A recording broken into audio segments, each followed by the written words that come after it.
That is the Canton Tower, friends. Supposedly a symbol of Guangzhou's progression.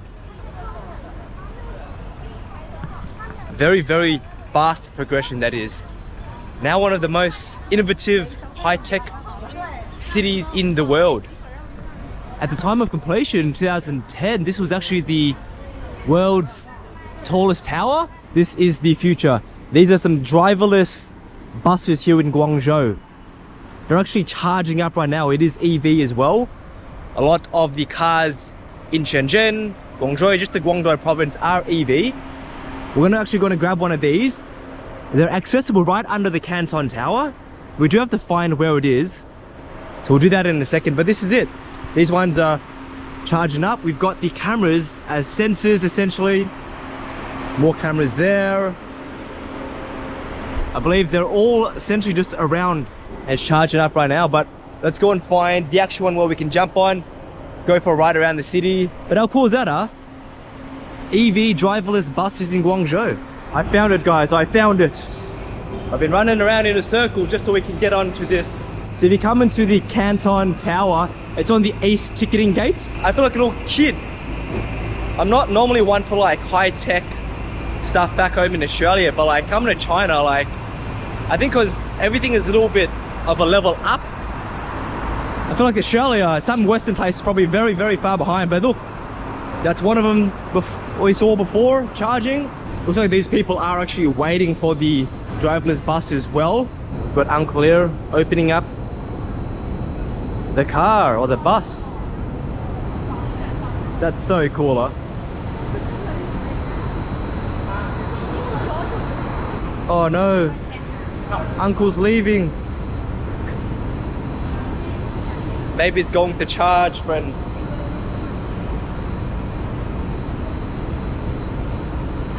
Oh, he's just moved up a couple centimeters. He's teasing us. Dino, man, let's go, son. You excited? Let's go. Let's go. Do you know if it's Alipay or WeChat? Do you know? 我问一下啊，因为微信还不出嘛，要不然是充码或者是现金也是充码，对，现金也是。You can use cash or Alipay. Alipay? Subways. Yeah, this way. Oh, Metro. Yes. Okay, 谢谢。还有你跟他说一下，他这个专业设备不能占你的隐私。You can't make a video in this bus. Oh, you can't? Oh, okay. There ain't no way Communist China aren't gonna let me record this bus. But to be fair, guys, the other people on the bus were filming with their phones. So, some stupid reason, you just can't film with a GoPro. But let me walk you through this awesome bus. Now, there is a Chinese uncle sitting in front. But, from what I know, he doesn't touch a single thing. He's there solely for a little bit of supervision. The main screen just up top there, that seems to be the sensor for the forward-looking parts of the road. If you want to get onto the bus as well, you can tap your Alipay transport card via that screen right there, or they do take some cash as well. I don't know the price, but you can put it into that little bucket there. Now just on the left here, we have all these stations, the 6 stations that this bus will be stopping at. And so far, honestly, it's a super smooth ride. I mean, the views are incredible as well, looking through the large mirror, besides Uncle's balding head. And just at the back as well, it's sick to see the Canton Tower just in the background. We're currently parked right now at a red light, and you can see the front sensors there, sensing all of the bikes that are coming past. There you go, one just went past there. Here we are making our first stop right now. Watch as we pick up the ghost of China, the spirits of China. Come on board, come on board. This is the only bad thing that I found so far. If there are no actual passengers there, it still opens the windows and waits for a couple minutes. And it was raining today as well, so the rain was getting on my legs, on my shoes. Right, now it's ready to go again after the doors have closed. Sensors all around, beautiful, very smooth. We can look to the left, obviously cars are going past us because this only goes 30 kilometers an hour, which is quite slow. Look at this idiot, this Chinese bloke in front of us braking right there. Thankfully, the bus has good sensors, good brake systems. Just in case you think you're going to die, you can press the emergency buttons that they have available. One there, there's another one there as well, just a little red button there. Look at this, we're stopping again behind another bus. What I found interesting as well is it's a super rainy day. Doesn't even have windshield wipers. No need for human eyes. It's got the sensors, bruh. And here we go. About to jump on off. And let me take you back to President David Kai. We're off. I'll give some thoughts about it really quick. Concept absolutely incredible. Journey super smooth as well. I was keeping an eye on Uncle, but he didn't touch a single thing. It was fully there just to sit. There's another model that's completely blue that's fully self-driverless, and that one seems like the locals are using that one. This one seems like it's a little bit more of a tourist attraction because it just goes in a little bit of a loop. And everyone here wants to jump on just to experience it. Now the sensors and everything, the brakes, the acceleration, the merging into lanes, phenomenal. It does only go up to 30 kilometers an hour, this one, so we are getting like overlapped by other buses and other cars and whatnot. So I think there's a little bit more to go in terms of mass production and using it in the wider streets of Guangzhou, at least this model. Like I said, the other model seems to be fully driverless, fully autonomous. Innovation in China so far has been incredible. We're actually going to head up this tower because there's some pretty cool tech up top.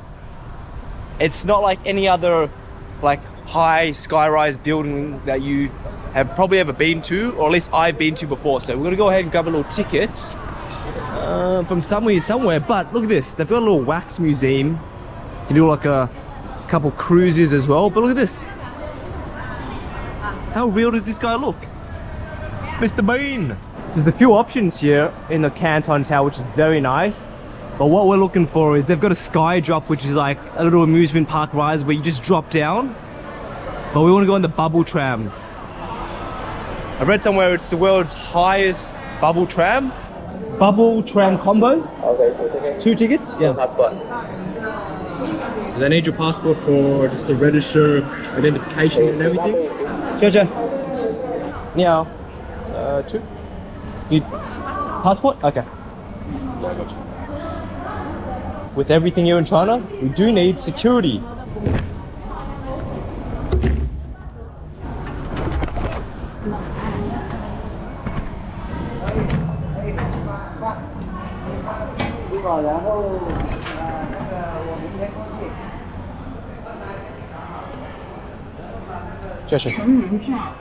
We're through. Be honest, it does get really tedious with all the security wherever you go, the train stations, and we're catching the subway like multiple times a day. So, but I get it, like you've got almost 1 billion people, and you know it's probably a great way to stop any potential terrorism or some sort of threat. So take the security really seriously in China. This place is nice. 购买了摩天轮等项目的游客，请在108层换乘区间梯前往塔顶户外机场。无需加购单项票，可在107层自助购票机。428 meters above ground, I believe. 慢点，弟弟慢点。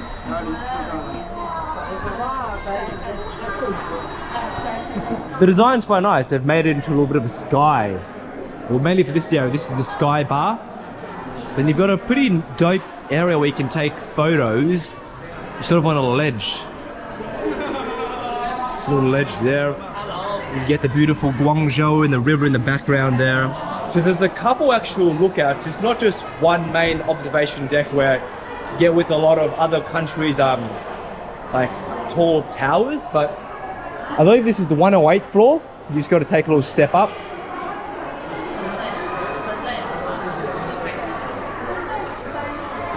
It's a nicer vibe here. I like the black minimalist vibe. Same amazing views though. Everything is just QR codes here in China. Little bubble tram. This will be probably the best view. The observation decks was okay, but it's obstructed by the pillars that hold it up. That's the sky drop there. If you want to have a little bit of an adrenaline rush, you go up and down. These little bubble trams take about 6 people. Goes circular motion, just one little motion all the way around. Takes about 20 minutes.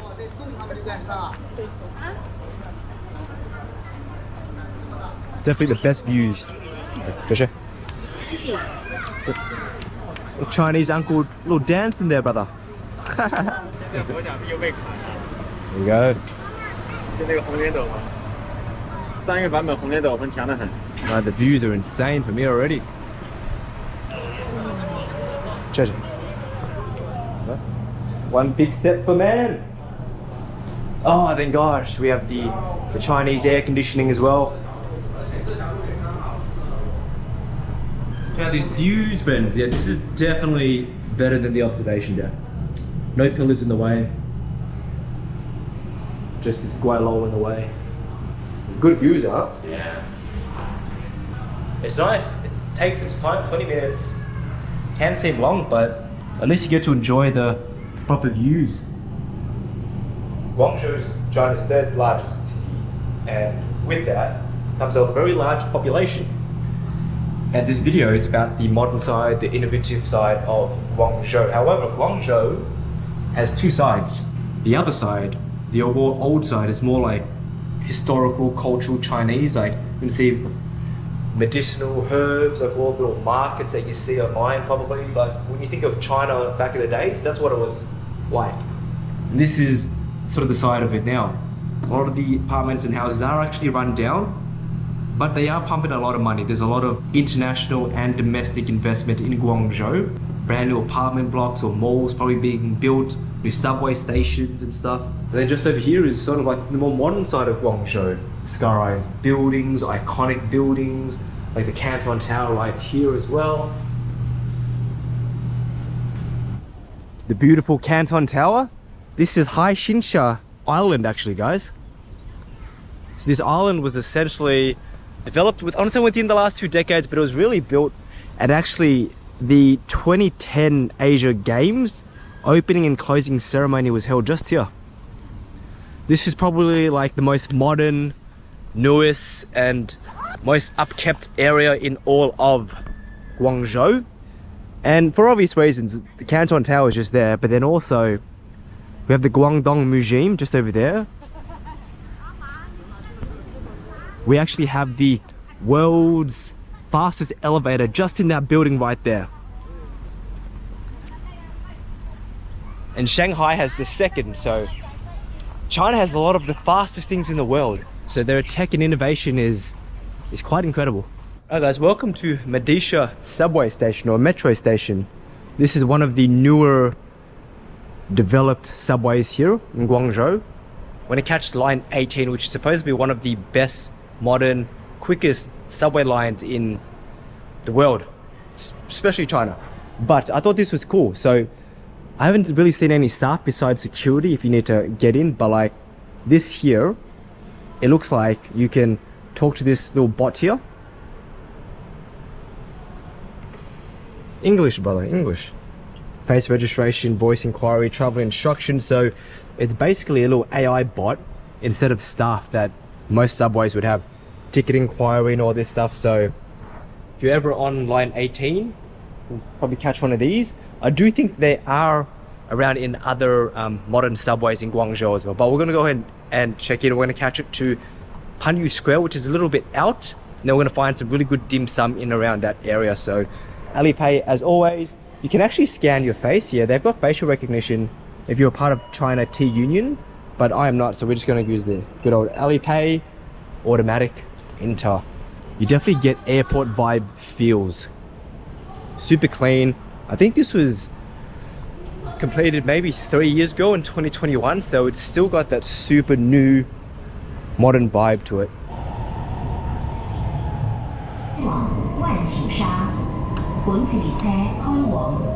But it's got the kilometers and the speed of how fast the train is going.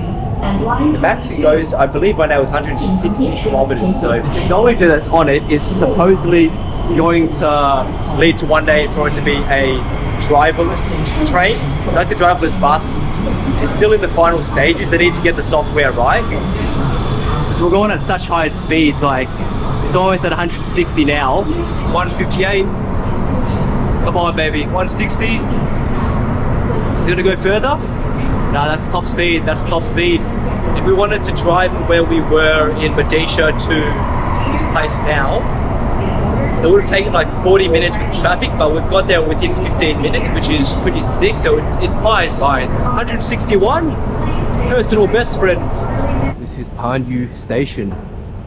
Very nice actually. Just any simple design, but then once you add in a little bit of the color, it just absolutely makes it pop. Never ever seen this before as well, but look at this, we've got like skincare, we've got Kiehl's, huge brand, serums, Clinique, fresh black tea.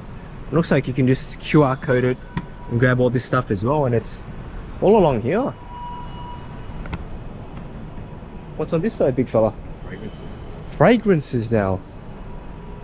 We've got CK1, wow, and a Sui. Just stretches all along. A little convenience store, which is pretty normal. Then I've seen these, quite a few of these now, little Pop Mart Robo shops. I guess these must be big in China. Just like a little vending machine, to be honest. But how about this, eh? Fresh flowers. If you're too busy at work and you're on the way home and it's Valentine's or it's your partner's birthday or something, you stop by this little fresh flower place and just me garden. It's me garden, guys. Panyu Station has a library as well. This is why China are ahead, friends. They're studying all the bloody time. When you have a little break, you study. There's a library right there. And then check this out, that's the library. Got little kids, aunties, I guess. If your train's not for another 5 minutes, make the most of the 5 minutes, rent a little book, do a little bit of work. China's the future, guys. That is pretty handy though. Or just use it as a nap time spot, I guess. I need to study. That's the one thing in China, they don't really have many chairs at the stations. They always want you on your feet, always ready to pounce, always ready to do something. Alright guys, we've come to Taotaoju for some dim sum. We're in a mall right now. It decided to rain heavily here in Guangzhou, but this is one of the oldest dim sum restaurants. So I know this is the modern video of Guangzhou, but you can't leave out the origin of dim sum, Guangzhou, and Hong Kong as well, to be fair. But this is the little restaurant.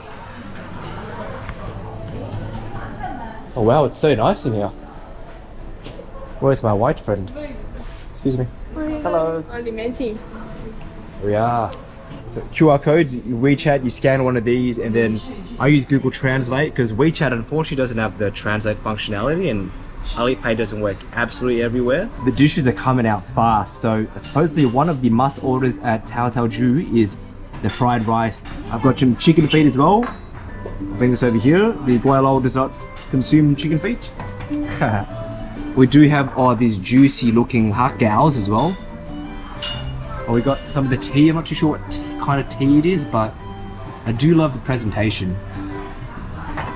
This is modern, like dim sum for sure. I mean, ordering via QR code, them cooking it in the back. I'm so used to in Australia, even Hong Kong, the old school way where you see like aunties and grandmas pushing around the trolley to have that authentic cultural Chinese feel for dim sum, but here is a lot nicer. Gotta go in with the rice first. This isn't a normal dim sum staple, but I am Asian. Oh, smells nice and eggy.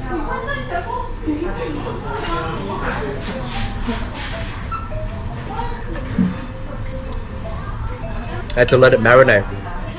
That is tasty. Spring onions, a lot of eggs, prawns, and they use like smaller grains of rice, so it's nice and fluffy.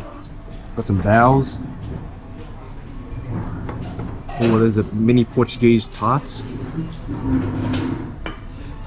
Very nice. Yes, big man, I ordered all these. Hey, I was like, damn. These are the pineapple buns with like fillings inside. This is actually a huge feast. Going for one of these little dumplings, hakaos. These are huge actually.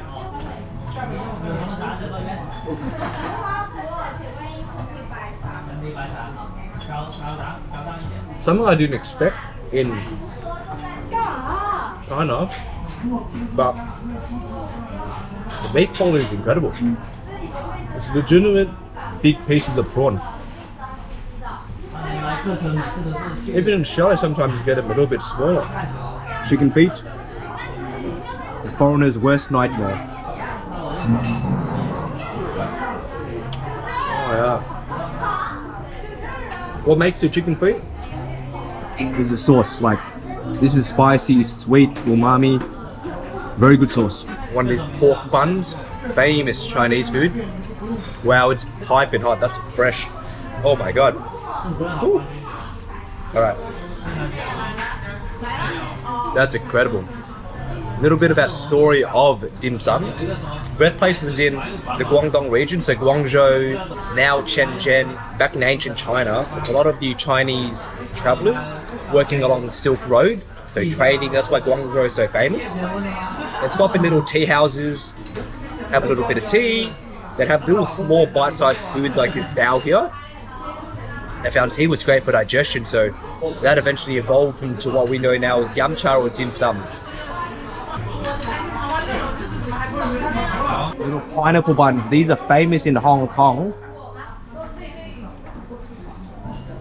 Oh, no. I've chosen one with sperm. I thought I got the, this is a dessert. I thought I got the pork one. It's like milk custard.